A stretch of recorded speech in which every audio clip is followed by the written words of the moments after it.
കുറച്ച് ആളുകൾ ഉണ്ട്. അവർ ഈ ലഹരി വിരുദ്ധ ക്യാമ്പയിന്റെ ഭാഗമായി സംസാരിക്കാൻ തയ്യാറായി നിൽക്കുകയാണ്. അപ്പം അവരുടെ പ്രതികരണങ്ങൾ കൂടി നമ്മൾ റിപ്പോർട്ടുകളിലേക്ക് പോകാമെന്ന് തോന്നുന്നു. അടിവാരം അല്ലേ? അടിവാരം വയനാട് ചുരം സംരക്ഷണ സമിതി. പറഞ്ഞോളൂ. എടാ മോനെ, പേരെന്താടാ കൂട്ടാ? നിരഞ്ജ. നീ അടിവാരം സംരക്ഷണ സമിതിയാണോ ആള്? ഓക്കെ, പറഞ്ഞോളൂ. ഞങ്ങള് 10 വർഷത്തോളമായി ചുരത്തിൽ പ്രവർത്തിക്കുന്ന ഇവിടെയാണോ നിങ്ങളുടെ പ്രവർത്തന മേഖല? പ്രവർത്തന മേഖല അടിവാരത്താ കളി. അടിവാരം മുതൽ ലക്കിടി വരെയുള്ള 12 കിലോമീറ്റർ ദൂരം ആണ് ഞങ്ങള്. ശുദ്ധമാക്കാൻ പറ്റിയോ? അല്ല, ചുരത്തില് ഇതുവരെ അങ്ങനത്തെ പ്രവർത്തനങ്ങളൊന്നും നേരിട്ട് നടന്നില്ല. ആരെ പിടിക്കുക അങ്ങനെ സംഭവങ്ങൾ നടന്നില്ല. പല ആളുകളും അങ്ങോട്ടും ഇങ്ങോട്ടും കൊണ്ടുപോകുന്നുണ്ട് എന്നുള്ള വാർത്തകൾ കിട്ടുമ്പോൾ പോലീസിന് നമ്മൾ സഹായിച്ചു കൊടുക്കും. താമരശ്ശേരി 1-2 അക്രമ സംഭവം ഉണ്ടായി. അമ്മയെ കൊല്ലുന്നൊക്കെ ചെയ്ത് താമരശ്ശേരി ആണ്. ചുരത്തിൽ വെച്ചൊന്നും നടന്നിട്ടില്ല. തൊട്ടടുത്താണ്. അത് ഞങ്ങളെ ഭയപ്പെടുത്തുന്നുണ്ട്. അതുകൊണ്ട് തന്നെ ഞങ്ങൾ ഇവിടെ ശക്തമായ ജനകീയ പ്രതിരോധം സൃഷ്ടിച്ചിട്ടുണ്ട്. അതിന്റെ മാറ്റങ്ങളും ഉണ്ട്. നിരവധി ആളുകളെ ആളുകളെല്ലാം അണിചേരുന്നുണ്ട്. എങ്ങനെയുണ്ട് ജനങ്ങളുടെ ഒരു സപ്പോർട്ട്? ജനങ്ങൾ നല്ല സപ്പോർട്ടാണ്. ഇത് ഈ നാട്ടിൽ നിന്ന് ഇല്ലാതാക്കണമെന്നാണ് തീരുമാനം. നമ്മളെയും തീരുമാനം അത് തന്നെ. ചുരത്തിലൊക്കെ ഇപ്പൊ എത്രയോ മാറ്റങ്ങളുണ്ട്. എതിർപ്പുകൾ വരുന്നുണ്ടോ? എതിർപ്പുകൾ എന്തായാലും ഉണ്ടാകില്ല. നമ്മളതിനെ വകവെക്കലല്ല. വിൽപ്പനക്കാര് ഇവിടുന്ന് ഉണ്ടാവുന്നുണ്ടോ? വിൽപ്പനക്കാര് ഇവിടെ ഇല്ല. ആൾക്കാരിങ്ങനെ പറയുന്നുണ്ട് എന്നല്ലാതെ. നിങ്ങളുടെ ശ്രദ്ധപ്പെട്ടിട്ടുണ്ടോ? വിൽപ്പനക്കാരങ്ങനെ ഇവിടെ ഉണ്ടായില്ല. ഇവിടെ ഒരു ഇത് കൈമാറ്റം ചെയ്യുന്ന ഒരു മേഖലയാണെന്നാണ് എല്ലാവരും പറയുന്നത്. പക്ഷേ ഇതുവരെ ഒന്നും അറിയപ്പെട്ടിട്ടില്ല. ഒരു കൈമാറ്റം ചെയ്യുന്ന സ്ഥലം ശ്രദ്ധപ്പെട്ടിട്ടുണ്ടോ? ഇങ്ങനെയുള്ള നമ്മളെ കാണുമ്പോൾ തന്നെ, നമ്മളെ യൂണിഫോം കാണുമ്പോൾ തന്നെ എല്ലാവരും മാറി നിൽക്കും. അതാണ് അതിന്റെ പ്രത്യേകത. അപ്പൊ ഈ ചുരം സമിതിയായിട്ട് ബന്ധമുണ്ടോ? അദ്ദേഹം ആ മോസ്കിലെ ഇമാമാണ്. ഇവിടെ ഒരു ക്രിസ്ത്യൻ പള്ളിയുണ്ട്. അപ്പുറത്താണ് രണ്ടും. അപ്പൊ വളരെ മതസൗഹാർദ്ദത്തോടെ പോകുന്ന സ്ഥലം തന്നെയാണ് അല്ലേ? അപ്പൊ ഇത് നമ്മളിപ്പോ ഈ താമരശ്ശേരി എന്ന് പറയുമ്പോൾ ഇപ്പൊ ആൾക്കാർ ഒരു കാലത്ത് ഏറ്റവും ആസ്വദിച്ച ഒരു സ്ഥലമായിരുന്നു താമരശ്ശേരി ചുരം എന്നൊക്കെ പപ്പുവേട്ടൻ പറഞ്ഞപ്പോ. അതെ, വിനോദയാത്രകൾക്കും അങ്ങനെ എല്ലാത്തിനും വേണ്ടിയിട്ട് എല്ലാവരും ആശ്രയിക്കുന്ന ഒരു സ്ഥലം കൂടിയായിരുന്നു താമരശ്ശേരി എന്ന് പറയുന്നത്. എന്റെ പേര് ഷുഹൈബ് സഖാഫി. അപ്പൊ നമുക്ക് ശരിക്കും ഇവിടുന്ന് ആൾക്കാർ ട്രാൻസിറ്റ് പോയിന്റ് ആയിട്ട് ഇത് മാറുന്നു. അതുപോലെ താമരശ്ശേരി നീക്കുമ്പോൾ ഇപ്പൊ ആൾക്കാർക്ക് ചെറിയൊരു വിരലുണ്ട്. അതെ, അത് കൂടുതലായിട്ടുള്ള കാരണം ഇപ്പോൾ വിനോദയാത്രകൾക്കായിട്ട് നമ്മൾ കൂടുതലായി ആശ്രയിക്കുന്ന സ്ഥലം കൂടിയായിരുന്നല്ലോ ഇത്. ഇതിൽ കൂടുതൽ ആളുകൾ, വിദ്യാർത്ഥികളൊക്കെ കൂടുതലായിട്ട് വന്നതുകൊണ്ടും അവർ ഒത്തുകൂടാനുള്ള ഒരു അവസരം ഇവിടെ കിട്ടുന്ന ഒരു മലയോര മേഖല ആയതുകൊണ്ട് അവർക്കൊരു ഒത്തുകൂടാനുള്ള ഒരു അവസരം കിട്ടുന്നത് കൊണ്ടും അങ്ങനെ അവരൊന്ന് അവരുടെ സാഹചര്യങ്ങൾ മുതലെടുത്തുകൊണ്ട് ചെയ്തതുകൊണ്ടാണ് നമ്മുടെ താമരശ്ശേരി. ഈ പള്ളിയിൽ പ്രവർത്തിക്കാൻ കുറച്ചു കാലമായോ? ഇല്ല, ഞാൻ ഈ ഒരു നോമ്പിന് ശേഷം വന്നിട്ടുള്ളത്. അപ്പോൾ നമ്മുടെ ഈ സോഷ്യൽ ഐഡിയ വെച്ചിട്ടുള്ള നമ്മുടെ ഈ പരിപാടിയിൽ താങ്കളുടെ പങ്കു ചേരണം. കാരണം നമുക്ക് ഈ മയക്കുമരുന്ന് വ്യാപിക്കാൻ പാടില്ല. മർക്കസിലൊക്കെ പോയി നമ്മള് മർക്കസിലൊക്കെ പോയി. ഉസ്താദ് നമ്മുടെ കൂടെ ഉണ്ടെന്ന് പറഞ്ഞു. ഞാൻ ഈ വർഷം മർക്കസിൽ ഇറങ്ങിയ ആളാണ്. അപ്പൊ ഉസ്താദ് ഉണ്ട്. മജീദ് താമരശ്ശേരിയിലെ ലഹരി വാർത്തകൾ ഏറ്റവും കൂടുതൽ റിപ്പോർട്ട് ചെയ്ത ആളാണ്. നമ്മുടെ ഇവിടുത്തെ പ്രാദേശിക പ്രതിനിധി കൂടിയാണ്. മജീദിന് ഒരുപാട് അനുഭവങ്ങൾ പറയാനുണ്ടാവും ഇതിൽ. നമ്മുടെ ഈ ഒരു പ്രശ്നം എന്ന് പറഞ്ഞാൽ ഈ താമരശ്ശേരി ഈ റൂട്ട് ബാംഗ്ലൂരിൽ നിന്ന് അതേപോലെ മൈസൂരിലേക്ക് പോകുന്ന ഒരു പാതയാണ്. അതുകൊണ്ട് തന്നെ ഏറ്റവും കൂടുതൽ ലഹരി കൈമാറ്റം ചെയ്യുന്ന സ്ഥലങ്ങളാണ്.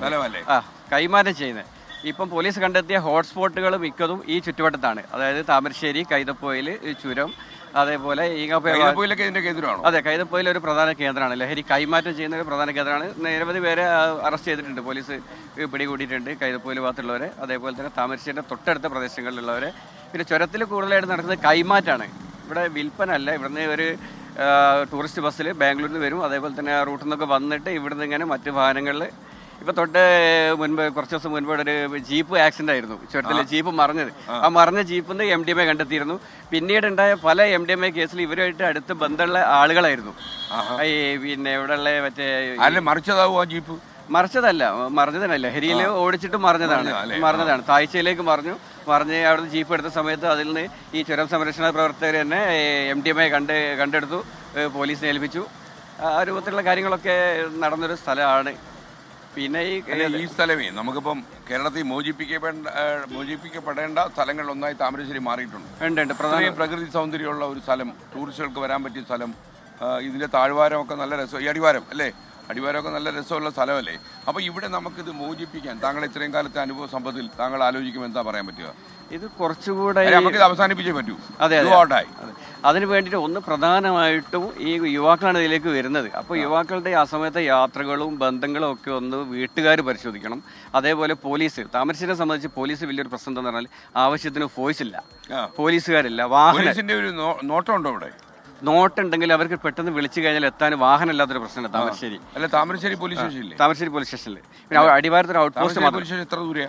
അതെ, ഇവിടുന്ന് നമ്മളിപ്പോൾ നിൽക്കുന്ന സ്ഥലത്ത് ഏകദേശം ചുരവുമായിട്ട് ബന്ധപ്പെട്ട് 19 കിലോമീറ്റർ ഉണ്ട്. അത് ശരിക്കും വേണ്ടത് ഇവിടെ അടിവാരം ബേസ് ചെയ്ത് പോലീസ് സ്റ്റേഷൻ തന്നെ പറയണം ശരിക്കും. കാരണം ഹെഡ് പോസ്റ്റ് മാത്രമേ ഉള്ളൂ. ഈ പറഞ്ഞ പോലെ ചുരത്തിൽ വാഹന അപകടം ഉണ്ടായാലോ അല്ലെങ്കിൽ അങ്ങനത്തെ പ്രശ്നങ്ങൾ ഉണ്ടായിട്ടുണ്ടെങ്കിൽ പോലീസ് കൃത്യസമയത്ത് എത്താൻ വളരെ താമസം നേരിട്ടുണ്ടായിരുന്നു. അപ്പോൾ ശരിക്കും അടിവാരം ബേസ് ചെയ്ത് പോലീസ് സ്റ്റേഷൻ വരണം, കൃത്യമായ ഫോഴ്സ് വേണം, അന്വേഷിക്കാനുള്ള ആൾ വേണം. ശരിക്കും പിടിച്ചു കഴിഞ്ഞാൽ അവർക്ക് തക്കതായ ശിക്ഷ കൊടുക്കാനുള്ള ഏർപ്പാട് ചെയ്യണം. അതുപോലെ തന്നെ സാർ പ്രധാനമായിട്ടും നമുക്ക് എൻ്റെ ഈ ചിപ്പിൽത്തോട് ആദ്യമായിട്ട് ചിപ്പിൽത്തോട് നിവാസികളുടെ ഒരു പ്രത്യേക നന്ദി SKN സാറിന് ആശംസിക്കുകയാണ്, ഈശ്വര ആശംസിക്കുന്നു. അതോടൊപ്പം തന്നെ ഈ പ്രദേശത്ത് ശരിക്കും വേണ്ടത് ഒരു ബ്രേക്കിംഗ് പ്രോസസ്സാണ് ശരിക്കും വേണ്ടത്, ചെയിൻ ബ്രേക്കിംഗ് പ്രോസസ്സ്. നമ്മൾ കോവിഡ് കാലത്ത് ചെയ്തതുപോലെ തന്നെ ഈ കുട്ടികളിലേക്കൊക്കെ ഈ സംഭവം എത്തപ്പെടാതിരിക്കാൻ വേണ്ടിയിട്ട് ഒരു ചെയിൻ ബ്രേക്കിംഗ് പ്രോസസ്സാണ് ആദ്യം ചെയ്യേണ്ടത്. കാരണം ഉണ്ടായിപ്പോയിരിക്കുന്ന സംഭവങ്ങൾ അവിടെ മാറ്റി നിർത്തിക്കൊണ്ട് ശരിക്കും കൃത്യമായ ചെയിൻ തന്നെയാണ്. ഈ ചെയിൻ്റെ ശരിക്കും എല്ലാ കണ്ണുകളിലേക്കും ഇത് സ്പ്രെഡ് ചെയ്തുകൊണ്ടേയിരിക്കുകയാണ്. പക്ഷേ പ്രത്യക്ഷമായിട്ട് ആളുകൾ ആരും തിരിച്ചറിയപ്പെടുന്നില്ല എന്നുള്ളതാണ് പരമാർത്ഥം. നമ്മൾ ശരിക്കും ഒരു ഗ്രാമപ്രദേശമാണിത്. ഒരുപാട് ആളുകൾ താമസിക്കുന്ന 100-300ഓളം കുടുംബങ്ങൾ താമസിക്കുന്ന ഒരു കുടിയേറ്റ മലയോര മേഖലയാണിത്. അപ്പോൾ ഈ പ്രദേശത്ത് വരെ ഈ സംഭവം എത്തിക്കഴിഞ്ഞു. ഗ്രാമങ്ങളിലെ ഒരു വല്ലാത്ത സങ്കീർണമായ കാര്യത്തിലേക്കാണ് പോകുന്നത്. യാത്രയുടെ കാര്യങ്ങളൊക്കെ പറഞ്ഞാൽ തീർച്ചയായിട്ടും യാത്ര സ്ഥിരം കാണുന്നുണ്ട്, ടിവികളിലൊക്കെ കാണുന്നുണ്ട്. നേരത്തെ നടക്കേണ്ടിയിരുന്നു ഞങ്ങൾക്ക് തോന്നി. തീർച്ചയായിട്ടും കുറച്ച് താമസിച്ചു പോയി. കുറഞ്ഞ 2 വർഷം മുമ്പ്. ഓക്കെ, അപ്പോൾ താങ്കളെ അപ്പോൾ ഏറ്റവും വലിയ പ്രശ്നം എന്ന് പറഞ്ഞാൽ ഇത് തന്നെയാണ്. അതായത് എത്തിപ്പെടാനുള്ള ഫോഴ്സ്. പിന്നെ എക്സൈസിനെ സംബന്ധിച്ചാണെങ്കിൽ വളരെ പരിതാപകരമാണ്. താമസിച്ച് 5 പോലീസ് സ്റ്റേഷനും അതേപോലെ തന്നെ 12 പഞ്ചായത്ത് ഉൾപ്പെടുന്ന ഏരിയയിലുള്ള ഒരു എക്സൈസ് ഓഫീസാണ് താമരശ്ശേരി. ആ എക്സൈസ് ഓഫീസ് ഇന്ന് വരെ വാഹനമല്ല. അവിടെ ഈ 15 വർഷം കഴിഞ്ഞ വാഹനം കട്ടപ്പുറത്തായതുകൊണ്ട് നിലവിൽ വാഹനമില്ല ഒരു എക്സൈസ് ഓഫീസിന്. അപ്പോൾ എന്താന്ന് പറഞ്ഞാൽ ഈ കൊടുവള്ളി സർക്കിൾ ഓഫീസിലൊക്കെ വാഹനങ്ങൾ ആഴ്ചയിൽ 1-2 ദിവസമോ ആവശ്യപ്പെട്ടിട്ട് ആ വാഹനം വെച്ചിട്ടാണ് ഇത്രയും ഒരു ലഹരിൻ്റെ പ്രശ്നമുള്ള സ്ഥലങ്ങളിൽ ഇവർ എത്തിപ്പെടുന്നത്. അത് തന്നെ വലിയൊരു പ്രശ്നമാണ്. അപ്പോൾ താമരശ്ശേരി ചുരം പ്രശ്നമായി തന്നെ തുടരും. പ്രശ്നമായി ഈ രൂപത്തിലാണെങ്കിൽ ഇങ്ങനെ തന്നെ തുടരും. ഈ സർക്കാരിനൊക്കെ ഈ പ്രഖ്യാപനങ്ങളിലൊക്കെ പല കാര്യങ്ങൾ പറയുന്നുണ്ടെങ്കിൽ താങ്കൾക്ക് ചില എതിർപ്പുകളൊക്കെ നേരിടേണ്ടി വരുന്നുണ്ടോ? നിരവധി ഉണ്ട്, അത് സ്ഥിരമാണ്. അതുകൊണ്ട് ഡീൽ ചെയ്യാൻ പറ്റുന്ന അതിപ്പോ ഈ സ്പെഷ്യൽ ബ്രാഞ്ച് വരെ നമ്മൾക്ക് ശ്രദ്ധിക്കണം എന്ന് പല പ്രാവശ്യം അങ്ങനെ മുന്നറിയിപ്പ് തരുന്നുണ്ട്. നമ്മളെ കഴുത്തെ തല കാണത്തില്ല, കടുത്ത ഭീഷണിയുണ്ട്, ഫോൺ വിളികളുണ്ട്, നമ്മളെയൊക്കെ മുൻകൂർ പരാതികളൊക്കെ മലയാളത്തിൽ പറയുന്ന MDMA-കാരാണോ? MDMA-കാരുണ്ട്. നമ്മളിപ്പോ ഓരോ വാർത്തയുടെ പുറകിൽ പോകുന്ന സമയത്ത് ഓരോ വാർത്തകൾ അയച്ചു. അതെ, നിരവധി വാർത്തകൾ. നമ്മൾ ഏത് പേരിലാ വാർത്ത റിപ്പോർട്ട് ചെയ്യുന്നത്? ഞാൻ മജീദ് താമരശ്ശേരി. ഓക്കെ. അപ്പോ അല്ല, താങ്കൾ വാർത്തയാകാതിരിക്കുക, അതേ നമുക്ക് പറയാനുള്ളൂ അല്ലേ വിജയ? ഇവിടെ ഈ കാട്ടിലെ കാര്യം, ഇവിടെ കഞ്ചാവ് കൃഷിയൊക്കെ നടന്ന സമയങ്ങളുണ്ടെന്നാണ് പറയുന്നത് ഈ അകത്ത് ഉൾക്കാടുകളിലൊക്കെ. അപ്പൊ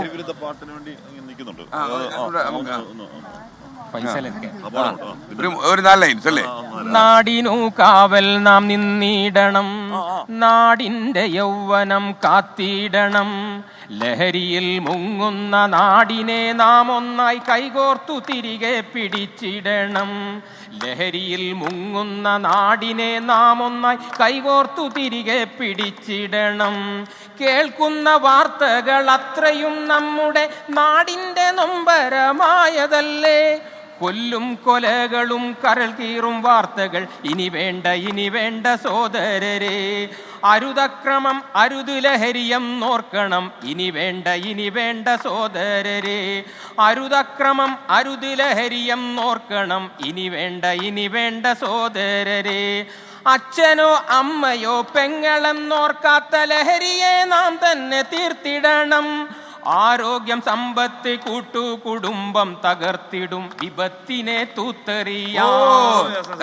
അങ്ങനെ പേര് പറഞ്ഞില്ല. ഫൈസൽ. ഫൈസൽ എവിടെ? ഈങ്ങാപ്പുഴ നമ്മളെ കൂട്ടത്തിലൊക്കെ ആസ്ഥാന കവിയാണോ? നന്നായി, എന്തായാലും കൊള്ളാം. ഈങ്ങാപ്പുഴയിലെ ജനകീയ കവി. ഈങ്ങാപ്പുഴക്കാരന് ആശംസകൾ. പ്രത്യേകിച്ച് ഈസ്റ്റർ ദിനമല്ലേ, ഉയർത്തെഴുന്നേൽക്കൂ അല്ലേ, നമുക്കതേ പറയാനുള്ളൂ.